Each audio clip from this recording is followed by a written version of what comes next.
Pronto. Boa noite. Hoje vamos falar de populismo científico, da APU, da telescola e ainda das doce e de milagres de São Marcelo. Ah! Oh. Próxima testemunha. Talvez. Tu perguntaste na semana passada como é que era a telescola agora. Tens aqui Sim. a telescola, vês? Está um pouco diferente do teu tempo, mas vale a pena ver. Ou seja, tu não pões isto a andar, vamos fazer outra vez, estás a gozar connosco, pá. Já Estás está. a ver a telescola, Carlos. Esta é a telescola hoje.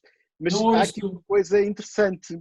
É que o melhor ou o mais interessante é efetivamente o que está entre o português e a matemática, que é o intervalo.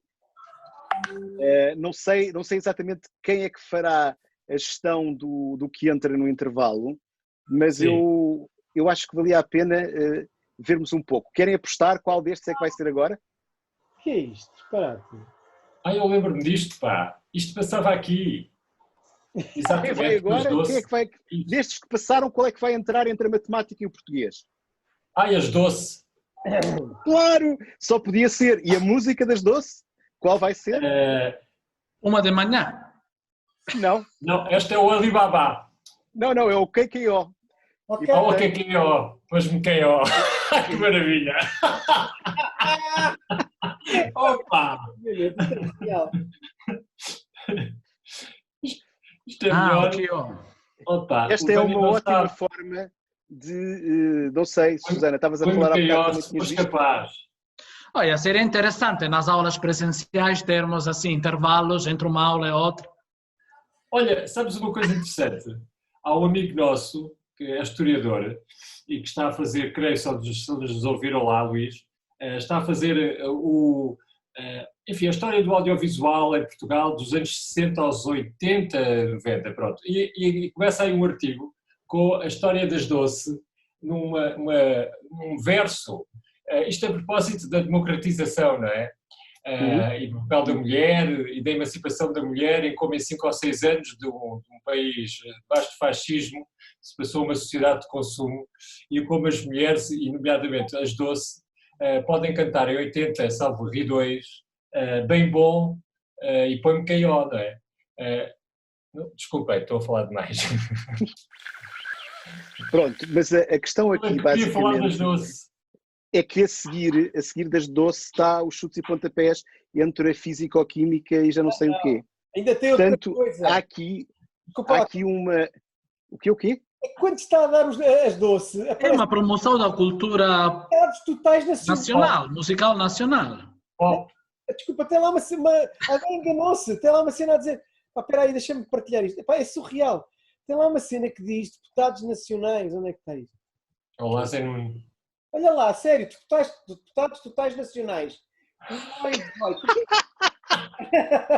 Ainda é mais insólito. Então, espera lá, que a gente tem que fazer isto. Não, espera aí. E FRS. Eu estou estupefacta, eu vou mudar de programa. Muda para a RTP2, não há Na mais? telescola. Mas isto da telescola é surreal. Mas pronto, Isso é mesmo assim. É mesmo assim, é. Hoje. Eu espero que eles vão fazer, provavelmente... Não, isto até foi um amigo nosso, o Ruben, que me chamou a atenção, que estava em casa e viu passar de repente as doce entre o português e a matemática, do primeiro ciclo, acho eu. Eu acho que é uma mensagem subliminar, porque as notas costumam ser tão más, não é? No português e na matemática, que talvez assim melhorem. Agora, aquilo que eu não percebi muito bem, mas provavelmente aquilo é um vídeo gravado numa noite eleitoral, porque como aquilo tem, Aquilo é como aparece, Não, aquilo aparece lá a 79, dizer APU, CD, como é que é? FRS, não sei o quê. Aquilo claramente, as noites eleitorais, portanto, já foram muito mais divertidas do que são agora. Agora temos comentadores, em vez de ter as doce ou outros grupos quaisquer que possam passar, e portanto eu acho que isso é uma regressão. Portanto, Peço desculpa, têm sempre os mesmos comentadores. Sim, também é verdade. E até é verdade que em alguns casos também têm passado a ter alguns comentadores que eram políticos dos partidos que concorrem, só que já não estão a concorrer porque estão chateados com os que estão, ou então passaram à reserva territorial. Pronto. Assim como... Não, mas isso foi ao contrário, o presidente do Sporting foi chamado. Foi, portanto, com o estado de Acham emergência. que ele vai Portanto, aparecer na telescola? o presidente do Sporting, Sim. Qual o presidente do Sporting? o Varandas. O atual? O Varandas, sim, o atual que se voluntariou Capitão. antes de ser chamado para ir. O capitão. Porque ele é médico militar e, portanto, não Eu podia sei, ficar no sei. Sporting. Essa Sei. história. Pronto, ok. Mas eu não estou a ver muito bem porque é que ele havia de estar na... Tu sabes quem é o Varandas, Vânia? Não, estou a aprender agora. É um antropólogo. Ok. Exato. Por acaso eu pensei nele, mas depois disse, não pode ser. Ninguém sabe o que é Apu. Devem pensar que é... Pois não. É o personagem dos Simpsons. Exatamente. Foi banido por causa do racismo. É o Winnie the Pooh. Exato. E também, já agora os Simpsons também sabem quem é o candidato, quem é que devia ser a candidata democrata contra o Trump. Medo. Era a Lisa. Era a Lisa, sim, já foi. Não me digas, pá. Perdeu as últimas eleições. Desculpa, desculpa o episódio, pá. Opa. E ver o episódio do Cristiano Ronaldo no Simpsons. Olha, estou a ler um livro sobre a história da Maria Antonieta, mas não vou contar o fim.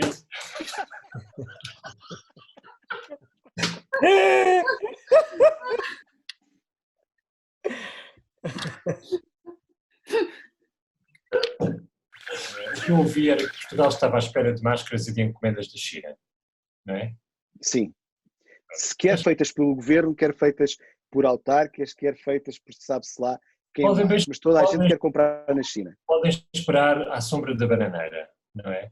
Porque, pelo que tenho lido, e exatamente por este artigo deste fim de semana, o que se passa aqui é uma selva, não é? Eu já ouvi isso em Portugal dizer do Fernando Medina, aqui há umas semanas. Mas o Fernando Medina foi uma questão de sorte, porque foi aquela senhora que tem um visto para cá estar e que tem cá negócios, que serviu de intermediária e conseguiu trazer as coisas. Isso é mais E por outro lado, tu tens por outro plano também que podes falar, se quiseres. Mas há aqui a questão também da possibilidade do próprio governo e da embaixada de mediar coisas. Mas por outro lado, dá-me a sensação que nem a embaixada em Pequim consegue safar-se porque o embaixador não é o Ronald Reagan. Sim, o embaixador. Outro dia falámos aqui com o embaixador e a embaixada está transformada numa, como é que ele disse? A expressão era um depósito de carga. Mas o que se passa é isto, só para ter uma ideia, tenho aqui à frente alguns dados. Por exemplo, houve, no espaço de 2 meses, criaram-se 38.000 novas empresas na China para produzir máscaras. As encomendas são desviadas para quem oferecer mais. Por exemplo, há aqui um relato que eu posso dizer há um estado norte-americano, que no dia 4 de abril, que era véspera do dia de finados, aqui na China, o Qingming, e fez uma encomenda na sexta-feira. Para como os bancos estiveram fechados na segunda-feira, porque compensa sempre às segundas-feiras, cada vez que calham feriado aos fins de semana, o dinheiro só esteve disponível na terça. Acontece que houve alguém que nestes 3 dias chegou à frente e cobriu a oferta desse Estado americano. E o que aconteceu foi que a encomenda foi desviada. E os relatos de empresários, de intermediários, de situações em que, por exemplo, os ventiladores, não é? No espaço de um mês passaram de $10.000 para $75.000 o ventilador.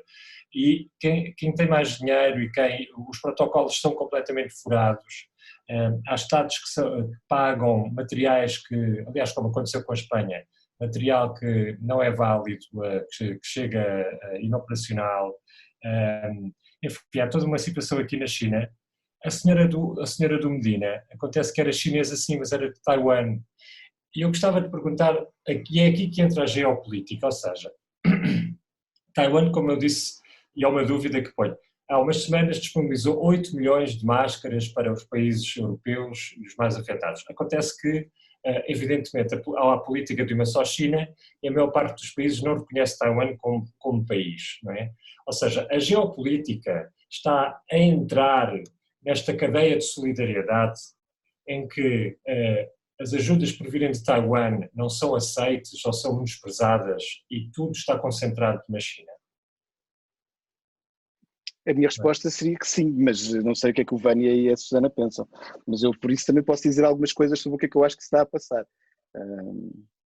Acho que, na realidade, o que nós temos aqui é Falando do caso português, eu acho que nós estamos a ficar demasiado estressados com o confinamento e que isso começa a toldar a visão política e a visão económica e tudo o resto. E as pessoas começam a querer que isto acabe, mas ao mesmo tempo têm medo que acabe depressa demais. É um misto das duas coisas, mas há um cansaço de confinamento. E isso eu acho que depois se cruza com a questão geopolítica, porque toda a gente quer que as coisas aconteçam muito rapidamente, toda a gente quer que os testes sejam feitos muito rapidamente, toda a gente quer que apareçam as máscaras muito rapidamente, toda a gente quer alguma coisa rápido, e quando não querem rápido, querem curto e pequeno, que é como as cerimónias do 25 de Abril, ou então que não haja mesmo cerimónias. Já passo a palavra aos outros, mas essa pressa que eu também pensei cá para os meus botões, também não sei onde é que vai parar, porque nós só agora, há a tal luz ao fundo do túnel, que não sei se é o comboio, mas só agora, passados 4 meses de interrupção de uma regularidade, é que há uma perspectiva lenta de restabelecimento de um novo normal. E o que eu vejo na Europa, há uma pressa e compreensível de as coisas voltarem e de, digamos, esta situação ficar para trás. Não é? Eu estava a falar aqui com um amigo meu esta semana que me dizia porque é que a Europa não escuta o que diz a Comissão Nacional de Saúde Chinesa, ou seja, por exemplo, os anticorpos. Os anticorpos duram 1 mês e as pessoas podem voltar a ficar infectadas. Não é? E eu disse por uma questão de credibilidade da China. E aqui outra vez entra a geopolítica na micropolítica, se quisermos dizer assim. Não é? E eu acho que estas duas dimensões que se cruzam neste tipo de situação é muito interessante, não é? Porque por isto, quer dizer, onde é que começa a credibilidade científica e entra a estratégia geopolítica das alianças entre países, entre blocos? Isto parece-me interessante, não é? Pensar assim. Não sei o que é que pensa Vânia, estás a olhar para mim. Sì, no, io estavo in primo luogo aqui a pensare che mais uma estratégia geopolítica seria aquela pela qual uma empresa europeia, esta é uma notícia de hoje de uma empresa portuguesa que apresentou 17 modelos de máscaras para serem produzidas nos espaços europeus, não é? Portanto, assim como estamos sempre a utilizar plataformas que não são europeias para falar ou para dar aulas, isso tudo, também as máscaras mesmo somos esterófilos sem querer. Estamos sempre a precisar que as ajudas nos venham, não é? Do lado de fora. Mas, e sim, acho também que questões que são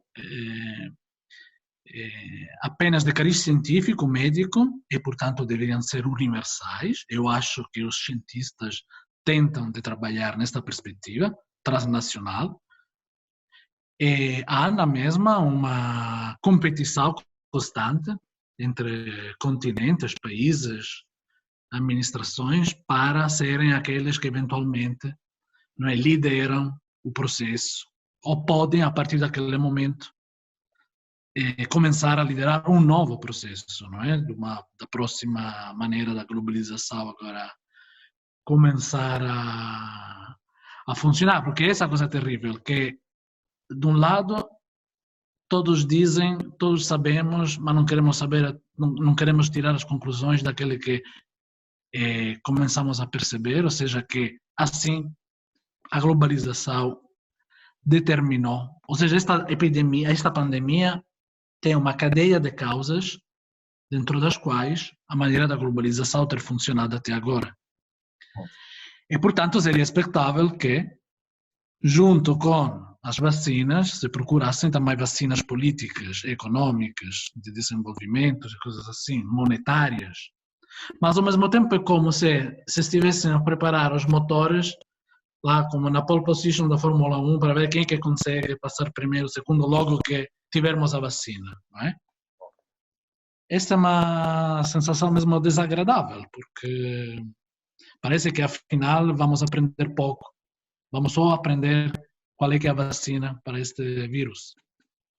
E eu acho, inclusive, se nós estivéssemos em 1900 e pouco, e não em 2000 e tal, ou seja, se não tivéssemos já passado pela dissuasão da guerra nuclear, da Guerra Fria, que as declarações dos presidentes atualmente em torno da culpa para o lado chinês, haveria uma tentação muito grande de acabar tudo isto fazendo alguns ajustes de contas militares para demonstrar que tu te portaste mal e que nós é que temos a razão e não são vocês, etc. Eu acho que é muito essa retórica que não acontece, não pode acontecer, e por isso é que Donald Trump não a coloca de uma forma assim tão direta, mas há neste momento, no caso americano, uma busca de encontrar um culpado. Portanto, no fim de contas, aproveitando aquilo que são a lógica das histórias que nós podemos chamar como fenómenos sociais de ficção, que é quando uma mentira ou uma notícia falsa ganha uma projeção tal na sociedade que começa a criar a dúvida sobre quem tem a culpa do quê, e às vezes basta haver uma pessoa para fazer essa conversa, se for um presidente de um país ou um prémio Nobel. Sim. Susana. Sim, pegando o que estava a falar, não é? Esta necessidade de, mesmo quando estás a falar de informação falsa, de procurares a legitimidade, não é? Portanto, tens a legitimidade do poder político, não é?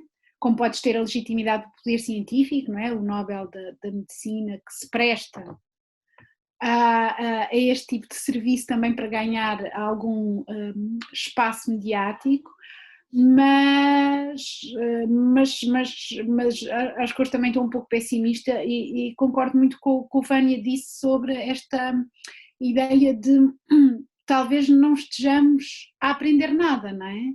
Talvez estejamos só a ganhar aqui, a fazer aqui um compasso de tempo para voltar a esta ideia do business as usual, não é? Em que há ganhadores, há perdedores, e nós temos que criar a nossa própria narrativa em que vamos estar do lado da vitória, não é? Utilizando para medir essa vitória os indicadores que nos são mais favoráveis, não é? E portanto escolhendo, não é? Recortando, não é? Os factos que nos interessam mais realçar para podermos construir esta ideia que fomos capazes de sobreviver a isto de uma maneira ou de outra. E só para colocar ainda a outra questão que se percebe que, por um lado, há esta ideia de culpabilizar, não é? E que é muito construída também mediaticamente, mas por outro lado há também esta constante necessidade de programar o futuro, e da ideia de que esta programação do futuro tem que ser qualquer coisa muito próxima, não é? Havia um conjunto de eventos, não era da Gulbenkian, que era o futuro próximo, não é? Próximos futuros. Mas é esta ideia, não é, do próximo futuro que tem que ser já, não é? E, portanto, e que tem que acontecer num espaço muito rápido, mesmo que ele não seja, para garantir que o nosso presente é sempre a pensar nesse futuro, não é? para não ficarmos demasiado agarrados ao presente que estamos a viver. Isso é que os sociólogos não falam. Eu vou gravar esta. Eu vou E devia estar sempre a passar, estás a ver? Essa aí voltaste a qualquer coisa, voltas a pôr. Exatamente, esse falsete resulta bem, eu acho que sim, está bem. É assim, a Susana é cética, e eu acho que ela faz bem, acerca da questão de a gente poder tirar ilações sobre o que é que as pessoas pesquisam na internet, em termos de grande espírito, ou seja, captar a alma do país. Um país que pesquisa a dia 19 de Abril, Ricardo Araújo Pereira, Eddie Vedder, Nick Cordero, Bill Gates e a Telescola, é interessante, porque foram as preocupações do passado domingo. Ainda fomos à questão do 25 de Abril, mas é tudo demasiado virado para dentro. O Bruno Pidá até ganhou ao Tolkien, o que realmente deixa-me um pouco triste, embora provavelmente os filmes do Tolkien que passam na televisão tenham mais audiência do que a página do Bruno Pidá, ou quem sabe, talvez não sei, portanto, em tempo de pandemia tudo é possível. Mas, efetivamente, ninguém parece estar muito... Eu até acho que o 25 de Abril, e agora voltando à questão do futebol, que eu acho que o futebol está-nos a fazer falta. Eu acho que o mundo está a ficar menos saudável sem o futebol. Claramente, sem o futebol, também não há campanhas eleitorais, quer dizer, não há assim nada que seja muito conflitual. Só temos mesmo a China e os Estados Unidos, mas nem sequer há um conflito verdadeiro, porque é de palavras. Portanto, há uma coisa, aquela questão do embate, da rasteira, isso está fora, enquanto estamos no confinamento. Mas a questão, eu acho que nós substituímos o futebol por discutir se deve ganhar a petição a favor do 25 de Abril na Assembleia ou a petição contra o 25 de Abril na Assembleia. E esse é o grande debate que ocorre e que cativa as pessoas, aparentemente, se olharmos para as pesquisas, não é? Sim. Pois, precisamos de uma... Agora teremos aquela sobre o 1º de maio, depois do 25 de Abril. Mas isso é a segunda divisão, 1º de maio. Já não se chama segunda divisão. Pronto, não, é expectável, porque as preocupações são baseadas que depois nem preocupações, acho eu, são. É mesmo entreter-se com alguma coisa que lhe diga a respeito no cotidiano. É como é muito próximo, fala-se de algo que talvez pode vir a acontecer a sério, algo concreto, olha, daqui a 4 dias. O que eu queria, falando agora dos portugueses que são muito bem vistos na Espanha, fiquei surpreendido, do lado a conferência de imprensa do Marcelo, que eu achei um bocado paternalista esta maneira dele dizer, olha, lá fora estava a falar bem de nós, temos que ter cuidado que lá fora, se nós queremos que eles continuem a olhar bem, essas coisas, pensava, então, está a tratar-nos como crianças. Mas depois, Milagre. E depois, outra coisa curiosa, houve logo uma reação a esta performance tão boa, de um lado, no imaginário dos portugueses, que o público publicou 2 artigos. Ontem, um destes dizia, do historiador Manuel Loff. Então, aponta o medo, o pessimismo e a tristeza dos portugueses, a par da sua pobreza relativa, como fatores explicativos para a disciplina no cumprimento do isolamento social. Em poucas palavras, se em Portugal, eu já, não é, envolvo-me, tenho claro, a camisola também de português, se nós nos comportamos bem, se os portugueses conseguiram cumprir, é porque os portugueses são pessimistas, infelizes, pobres e têm medo de tudo. Então mais vale fechar o país. Não é preciso, exatamente, não é preciso. E tinha saído também outra notícia. Eu acho que nós estamos todos mais, como é que é? Diz lá outra vez, como é que é? Nós estamos, como é que é? Pessimistas, tristes, infelizes e pobres porque estamos fechados em casa. Mas se sairmos para a rua, arriscamos-nos a ficar mortos. O que é que pode ser mais?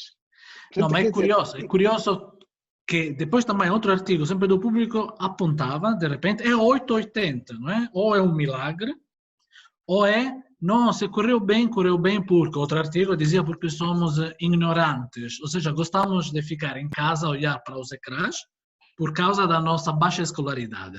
Este era outro... Essa eu sei, foi um colega nosso que escreveu, que eu não consegui perceber. Eu penso que terá sido alguma coisa que o jornalista não conseguiu captar na essência, porque a questão dos ecrãs e da baixa escolaridade, isso é quase como a história da TVI, dos pobres e da pobreza do Norte. Ou seja, eu acho que o país, ao mesmo tempo que está fechado, está a ficar neurasténico.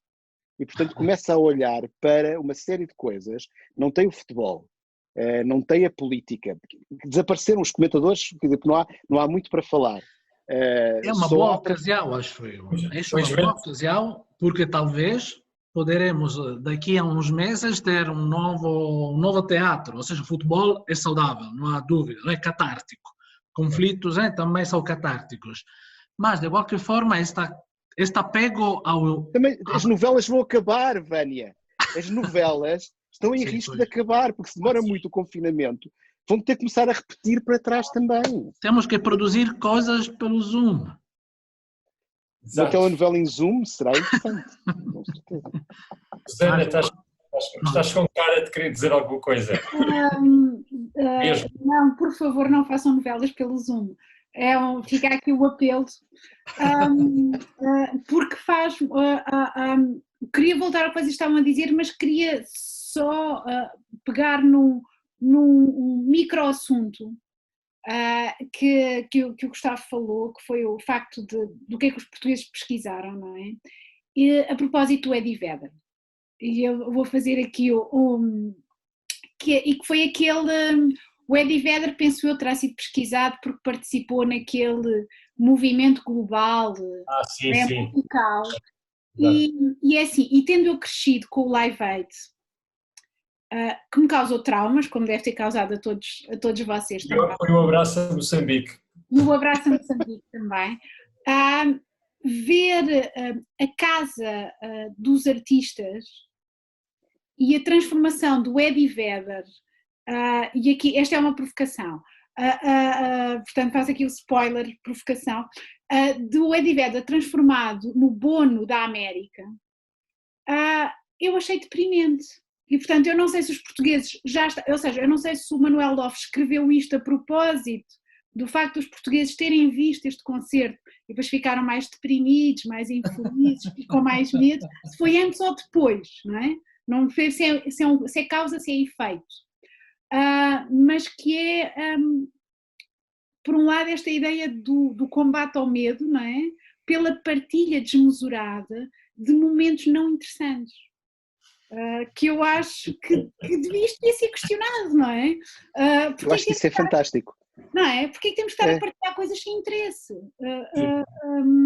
E músicas sem produção e desinteressantes e estão a perceber, aquilo torna-se um bocadinho, porque depois também vamos ficar medos, vamos ser medrosos, tristes, mas também enfadados.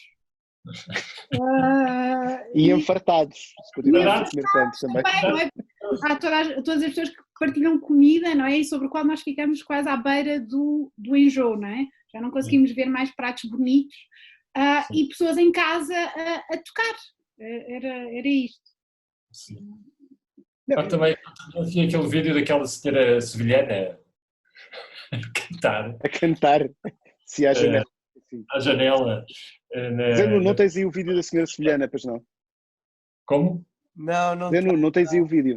Não tem o número de telefone só. Mas por acaso estava-me a lembrar que há em Espanha, acho que em Espanha estão a fazer uma série de televisão, na verdade gravada remotamente, ou seja, em que cada casa são atores e estão a conseguir fazer, estão outros canais. Mas isso era uma coisa que já havia, era o Big Brother, só que em casa de cada um. Não, aqui é mesmo, não, está bem, também era uma ideia realmente. Pronto, Zé Nuno, obrigado. Estejas a dar ideias. Olha, estava a querer mostrar outra coisa, só para ser ainda mais pessimista.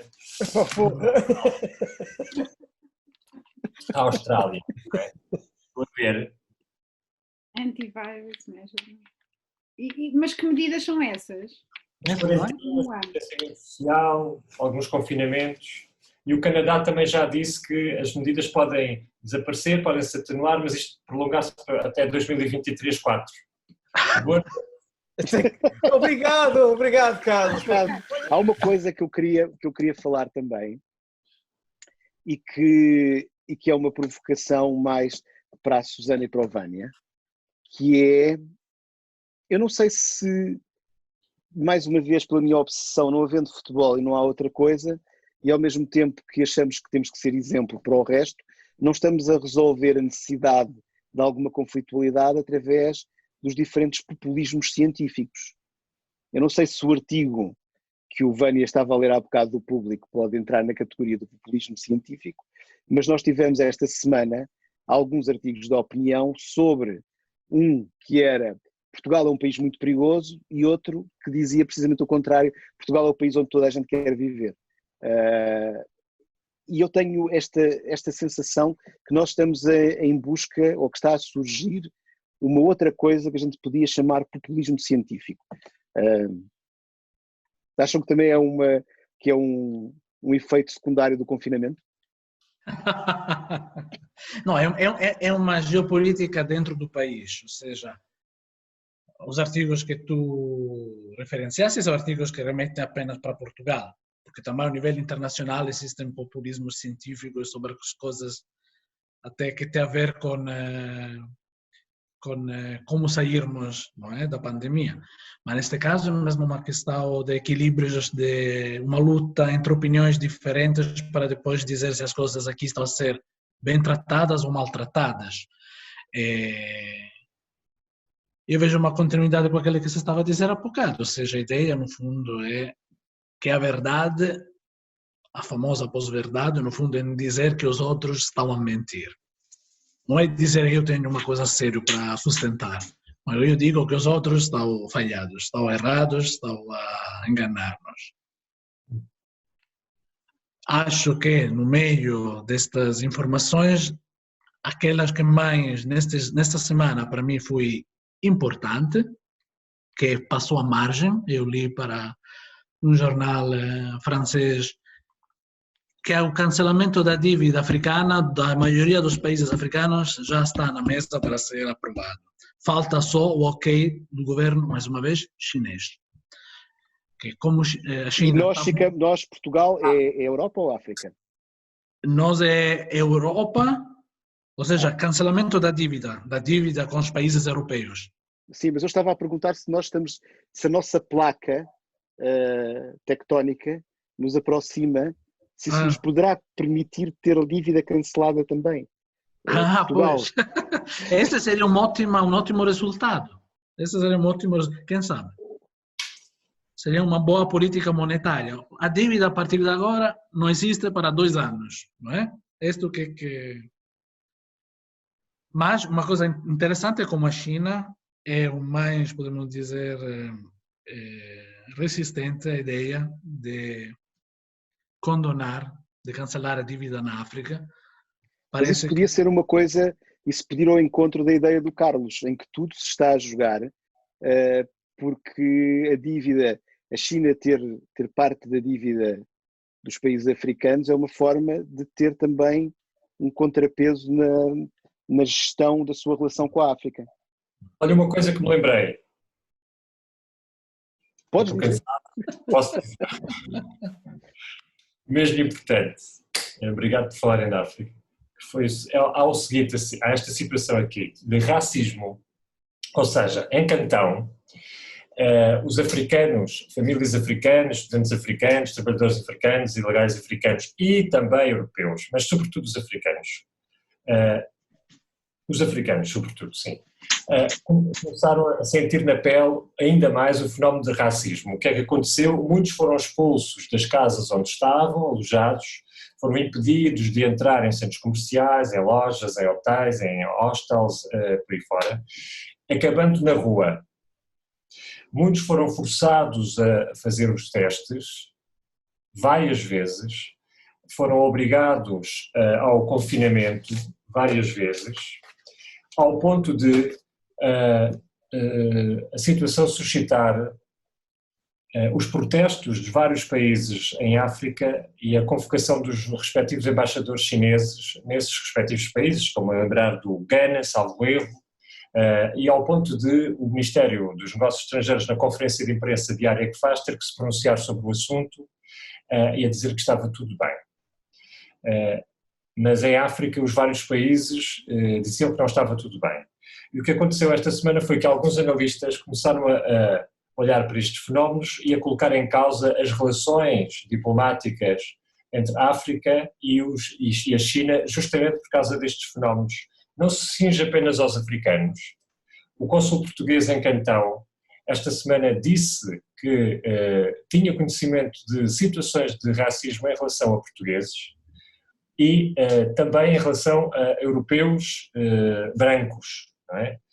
E que era muito difícil combater este tipo, embora estivesse a haver uma concertação diplomática, era muito difícil combater estes fenómenos porque se passavam muitos deles em propriedade privada.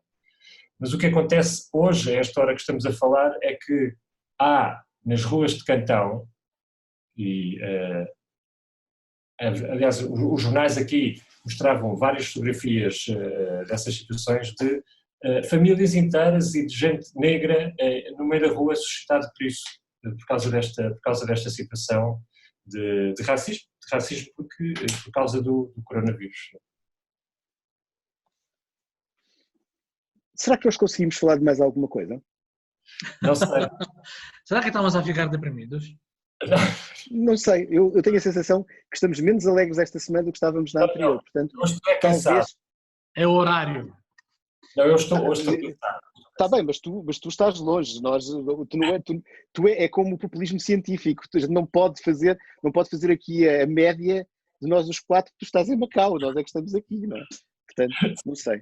Não, mas Se Vânia e eu e o Vânia e a Susana acharmos que estamos mais tristes, mais deprimidos, pronto. Estou a ficar deprimido, não. Não, eu, na realidade acho que estamos a ficar, não sei se a Susana quer dizer alguma coisa sobre o que... Sobre o que o Carlos disse. O Carlos, para além de ter tido esse condão de nos deprimir à distância, não é?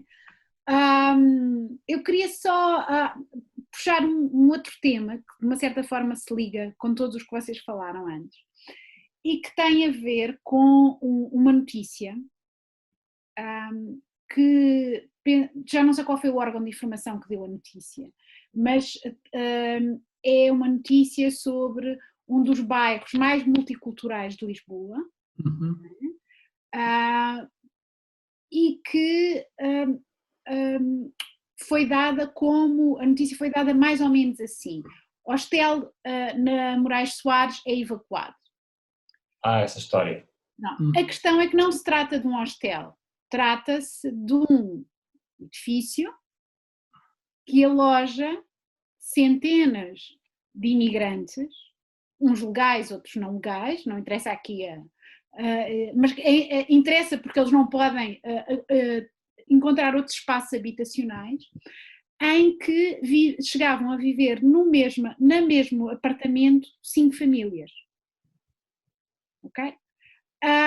E é interessante perceber que, por um lado, a notícia é dada porque há um casal que tem uma criança na maternidade e essa mãe é feito um teste e se percebe-se que ela tem Covid-19, depois percebe-se que o pai também tem e o pai dá o alerta e as autoridades de saúde vão lá e começam a fazer testes e estamos a falar de cerca de 200 pessoas que vivem naquele edifício e a grande parte delas deu positivo. E esta notícia é assim chamado, já que estamos numa onda pessimista, o balde de água fria sobre o que é que nós queremos que Portugal seja conhecido. Porque ao mesmo tempo em que andamos a gastar as nossas energias a dizer que Portugal acolhe os imigrantes, faz regimes especiais para que eles não possam, para que eles possam ficar no território, mas o jornalismo não faz este follow-up, que é onde é que vão parar estas pessoas. Não é? Estas pessoas algumas delas, pelo menos, vão parar a espaços habitacionais sem um mínimo de condições de salubridade, de higiene, de privacidade, de espaço, em que os próprios, eu hoje ouvi de manhã na rádio, a Presidente da Junta de Freguesia a dizer: eu tenho alertado para esta situação porque existem vários edifícios destes na minha freguesia, né? Estamos a falar da freguesia de Arroios, mas ela diz: mas não é só a minha freguesia, portanto eu já falei com autarcas das freguesias ao lado e portanto é toda a zona do centro e da Baixa de Lisboa, e sobre a qual nós colocamos sobre, por um lado, onde é que está o jornalismo, que não é só o jornalismo de exaltação nacional, não é? Que vocês há pouco falavam desse paroquialismo, não é? Deste jornalismo de exaltação nacional, não é? Que pode muito bem ser apenas um reflexo de como responder a uma pandemia, não é? Os jornalistas acham que se fazem parte do movimento de puxar o país para cima, não é? E portanto acham que também estão, de uma certa forma, talvez também tenham sido chamados a fazer parte do mesmo task force, não é? E portanto tenham, durante um período de tempo que nós não sabemos qual é, perdido a noção de para o que é que trabalham, não é? O que é ser jornalista, o que é fazer jornalismo, não é? Mas da mesma forma também te vou a ti, Carlos, porque eu não sei se essas notícias sobre racismo na China, também, até que ponto elas também não são abafadas pela comunicação social ou são apenas usadas por determinado tipo de comunicação social como uma arma de geopolítica, não é? E, portanto, se calhar tu encontras noutros órgãos de informação que de uma certa forma tentam atacar a China.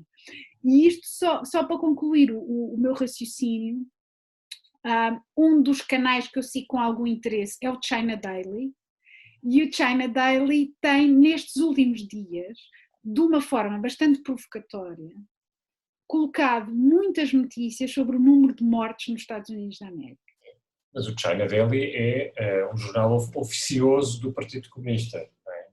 Sim, mas durante muito tempo, durante o auge da pandemia, o China Daily mostrava fotografias da primavera a começar na China, das grandes montanhas, e agora deixou-se disso e agora passou a publicar dados sobre as mortes nos Estados Unidos, ou sobre o seu trabalho da China a apoiar... a fazer o seu trabalho. Mas há uma questão interessante. Eu agora estava a ouvir a Susana e estava-me a lembrar que quando foi do escândalo das fotos da Abu Ghraib, nós temos um colega nosso que até convidámos para vir cá, que era o Lance Bennett, falar, e ele tinha feito um estudo sobre a cobertura dos mídia norte-americanos na altura, e porque é que eles não falaram, sabendo há tanto tempo que haviam fotografias de tortura no Iraque, nas prisões, porque é que não tinham revelado isso antes? E a resposta dos inquéritos aos jornalistas e das entrevistas tinha muito a ver com o consenso que existia na sociedade.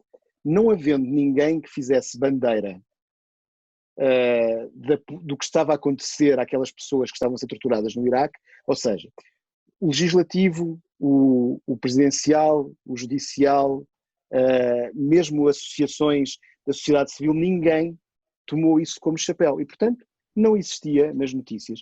E os jornalistas diziam, como não havia ninguém para pegar, embora eles soubessem, também não avançaram para tornar pública a situação, ficaram à espera que ela ganhasse uma presença pública através da internet e de outros fora mais tarde. Portanto, se calhar nós depois disto também vamos fazer uma análise sobre o papel que cada um de nós teve no processo. Mas isto é diferente de populismo científico, porque um daqueles artigos que nós estávamos a falar há bocado acusa diretamente os meios de comunicação social de fazerem a voz de que o país está a reagir bem, etc, etc, etc. Mas eu, quando chamo populismo científico, estou a fazer uma ligação direta entre aquilo que tem por vezes uma linguagem científica, mas que tem por objetivo uma dimensão política, e portanto faz a junção das duas coisas, porque a ciência por vezes não é neutra, não é? Ou nunca é, não sei, mas pronto, o Vânia dirá o que é que ele acha sobre isso. Eu estava a pensar que eu estava na Praça do Chile ontem, quando estavam a ser desalojados todas estas pessoas. De fato, eu pensei, aqui nesta zona está cheio de prédios que albergam situações assim, parecidas. Pelo menos é muito visível. Mas saiu outro artigo muito interessante do Saviano para o jornal conservador populista de direita alemão, que dizia a Merkel: não façam os Corona Bond porque é tudo dinheiro que vai para a máfia. O Saviano explicou porque na realidade é o contrário. Porque, como dissemos já talvez há 2 segundas-feiras atrás, a máfia, qualquer tipo de máfia, a Alemanha está cheia de máfia italiana, russa, nigeriana, tá? Mesmo ele traz todos estes dados e diz: o problema é que vocês não têm uma legislação sobre crime de cariz mafioso, mas o que a máfia quer é que vocês não façam os Corona Bond, porque assim a máfia chega aos seus capitais e pode. Portanto, os Corona Bonds são uma política que na realidade vai defender o mercado legal do mercado ilegal. E achei um artigo importante porque fala para um país que é hegemônico na Europa, mas é totalmente desprevenido contra esse tipo, mas já há anos, há décadas, contra esse tipo de fenômeno. Bem, mas Susana, diz-me uma coisa que eu acho que a gente era importante ouvir-te a ti também, que é assim. Eu queria pegar no jornalismo dela. Sim, mas eu também queria lhe perguntar uma coisa, a gente quer perguntar coisas à Susana agora. Estava a pensar sobre o que é que, assim, tu achas que nós estamos condenados a ficar tristes por voltar à outra rotina? Nós agora entramos numa rotina que é de confinamento. E até estávamos alegres no confinamento no princípio. Agora estamos a ficar todos tristes e deprimidos e aquelas coisas todas que o Vânia falou há bocado. Agora, será que isto também tem a ver com o facto de não nos apetecer mudar de rotina outra vez? E voltar à rua outra vez? A rotina que nos espera não é tão... Não é assim tão boa, não é? Perguntando a alguém como eu... Não é? Quer dizer, eu também hoje acho que desculpa interromper, li ontem ou hoje que era quando as pessoas voltarem, aliás é um artigo aqui já não vai haver o normal, que já não existe, não é? Vamos conhecer... Até isso nos tiram, até aquilo que a gente se lembrava que era, nos tiram, realmente, isso não... Bom, quer dizer, a normalidade é uma construção social, não é? Dirão os nossos amigos construtivistas. E, portanto, essa normalidade nós podemos reconstruí-la, não é? Tendo por base... eu vi uma foto muito engraçada, dos Estados Unidos da América, em que uma senhora vestida com a bandeira americana, literalmente era uma t-shirt da bandeira americana, empunhava um cartaz e dizia: confinamento social igual a comunismo. E claramente, confinamento social igual a comunismo. E claramente ela queria dizer: a minha normalidade, né, eu enquanto cidadã americana, não quero ser confinada, não quero, né, essa outra realidade que agora nos oferecem é o contrário do que nós somos, não é? E portanto é igual ao comunismo. Eu não sei se o desconfinamento, isto não existe, não é? Mas o voltar, o abrir as portas... Não, mas o Pedro Sánchez já disse que existe. Desconfinar já existe? Sim, então pronto. Sim. Tem a legitimidade de um primeiro-ministro para me dizer isto. Que é, eu não imagino que nós vamos passar do neoliberalismo ao comunismo. Não é? E portanto não me parece que haja, isto para dizer que não me parece que haja assim essa extravagância da alteração suprema, não é? Muito provavelmente nós vamos mudar pouquíssimas coisas. Mas vocês estavam a falar disso e eu, como acho eu, todos nós, não é? Talvez por medo ou por tristeza ou o que seja, respeitamos as normas de confinamento e ficamos em casa. Mas a questão é que sempre que eu saio, sinto quase como uma angústia existencial do estar num sítio, e já não é só uma questão de proteção, é um sítio que eu conheço, mas que ao mesmo tempo me é completamente desconhecido. não é? Ou seja, que eu conheço porque me é familiar, é o meu espaço comunitário, mas como não está com nada do que é habitual nesse espaço comunitário, parece que eu já não sei agir nele, não é? Porque se a rua está vazia, não é? Sim, é aquela coisa, não é? Eu não sei se devo andar no passeio ou na estrada, não é? Porque se a estrada está vazia, para que é que serve o passeio, não é? Ou se eu vou a conduzir, não é? Para que é que serve o sinal vermelho se a rua está completamente vazia, não é? Para que é que serve o sinal de stop, não é? E, portanto, todas estas, não é? Para que é que nos serve uma coisa para a qual não nos temos utilidade? Também vos faz bem um bocadinho de irracionalidade, não é? Para isso estamos aqui. Mas, por outro lado, acho que isto tem-nos ajudado, não é? Há bocado o Vânia falava de pós-verdade, não é? E quando nós falamos de pós-verdade... Pós-confinamento. Pós-confinamento, não é?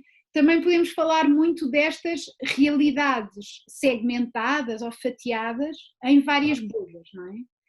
E, ao mesmo tempo que eu observo à minha volta as ruas vazias, tudo completamente confinado, vejo imagens de pessoas em autocarros lotados, vejo imagens de comboios completamente lotados, em estações que eu reconheço, não é? Portanto, não é algo na China, é a estação da Amadora, é a estação de Queluz, onde para essas pessoas há uma certa sensação de que eu me desconecto ainda mais, não é?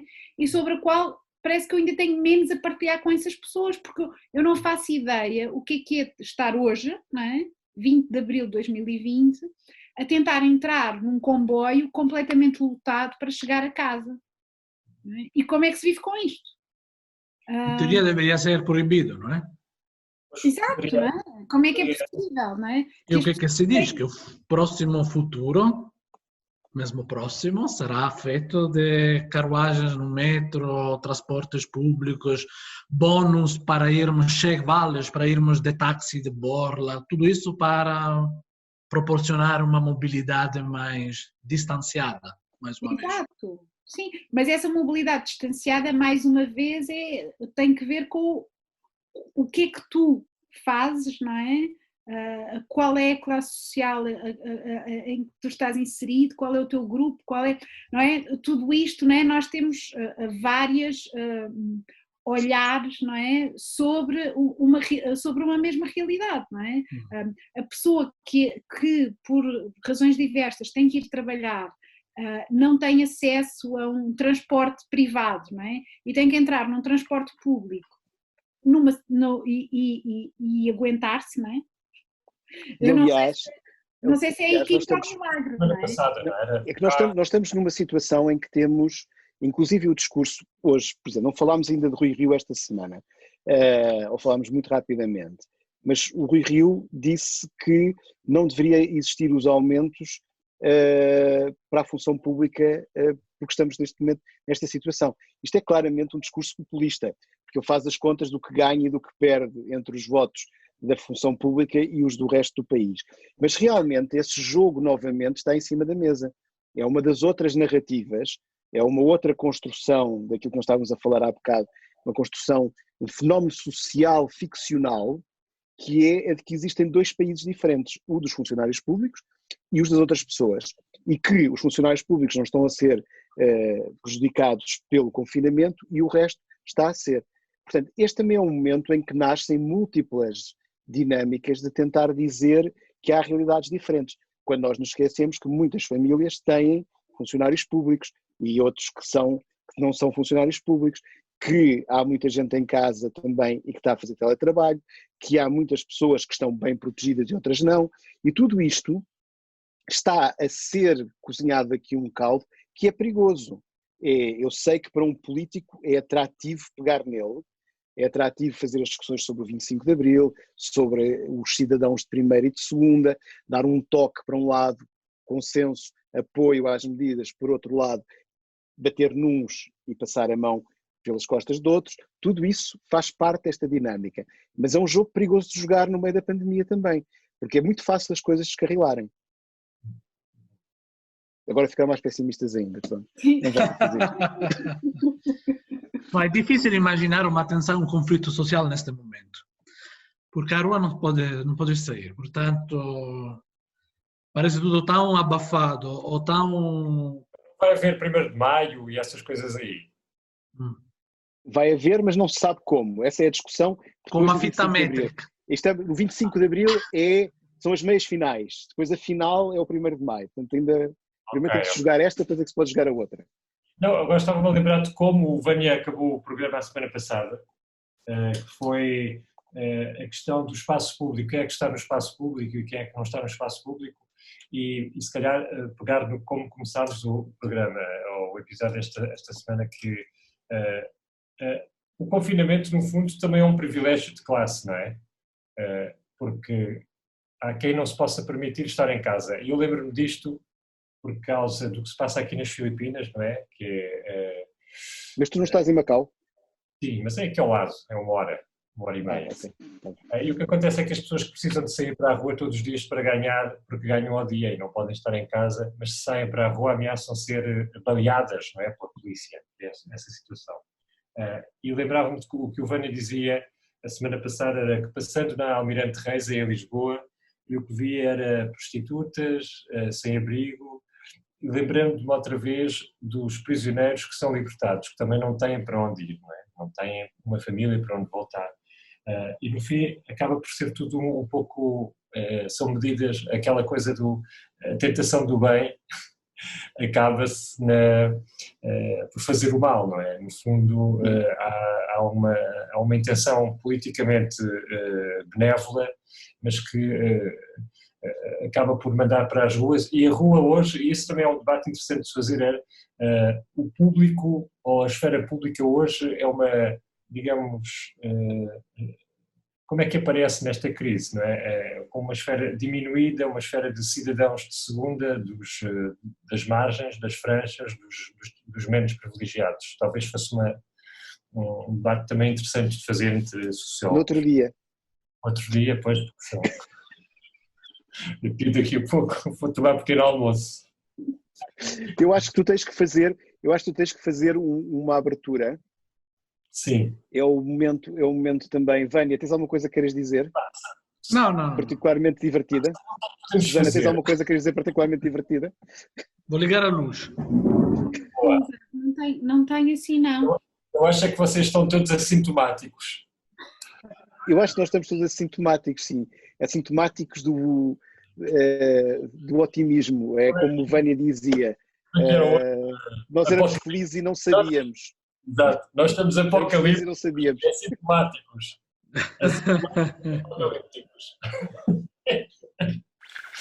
Então não falávamos das torres dos 5G. Exato. Pois era! Vamos falar das torres dos 5G. Oh, mamma mia. Olha, mas eu Famaste-nos. Podemos comer aqui assim uma coisa. Eu vou buscar uma cerveja, portanto Ainda tens disso? Tenho.